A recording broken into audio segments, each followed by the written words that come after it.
পৃথিবীতেই আছে। কোথায় আছে? পৃথিবীতেই। কোথায় আল্লাহ পাক রেখেছেন আমরা জানি না, কিন্তু সে যে পৃথিবীতেই আছে তার প্রমাণ তামিম দারির একটা হাদিস। তামিম দারি রাদিয়াল্লাহু আনহু একটা দ্বীপের মধ্যে দাজ্জালকে বন্দী অবস্থা দেখেছেন। দেখে নবীর কাছে এসে বলেছেন যে আমি এটা দেখেছি। নবী সাল্লাল্লাহু আলাইহি ওয়াসাল্লাম বলেছেন আমি তোমাদেরকে যে দাজ্জাল সম্পর্কে সতর্ক করেছিলাম এটাই সেটা, সে বের হবে অচিরেই।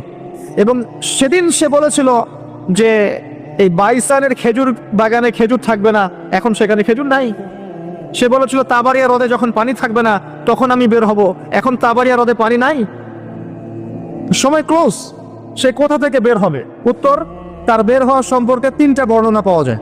এক, সে ইস্পাহান থেকে বের হবে। ইস্পাহান হচ্ছে ইরানের একটা জায়গা। কোন জায়গা? ইরানের একটা জায়গা, এবং সেখানে ইস্পাহান নামে একটা জায়গা আছে।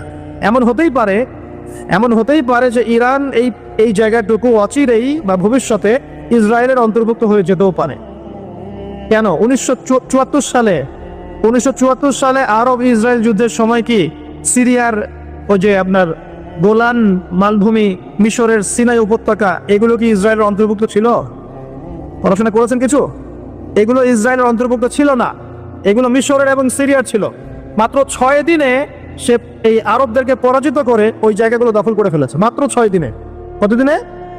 মাত্র 6 দিনও টিকতে পারে না এই মুসলিমরা তার সামনে। তো দেখুন, 6 দিনে এটা করতে পেরেছে 1974 সালেই, আর এখন তো 2022 চলছে।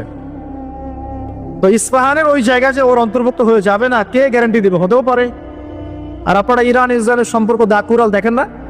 দাকুরাল সম্পর্ক কে জানে? আচ্ছা, আরেকটা বর্ণনা এসেছে সে বের হবে খোরাসান থেকে। খোরাসান মূলত এই জায়গাটুকুর মধ্যেই পড়ে যায়।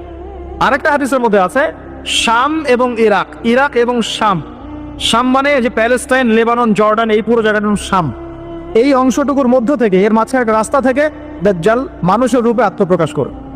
তো দেখুন, সে পৃথিবীতে আসবে, 40 দিন শাসন করবে। এই 3টা জায়গার কথা এসেছে, এই 3টা জায়গার মধ্য থেকে সে বের হবে। কিভাবে হবে আল্লাহ ভালো জানেন। এবং সেটা হবে মানুষের রূপে। কার রূপে?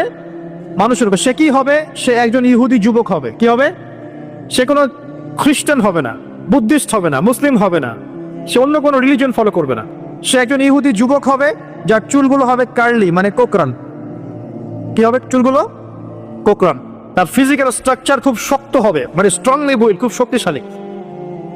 এখন নবীজি বলছেন সে কাদেরকে নিয়ে বিশ্ব শাসন করবে? উত্তর, সে জিউসদেরকে নিয়ে বিশ্ব শাসন করবে। কাদেরকে নিয়ে? জিউস কারা? জিউস মানে শুধু ইহুদিরা নয়, এটা একটা ভুল ধারণা।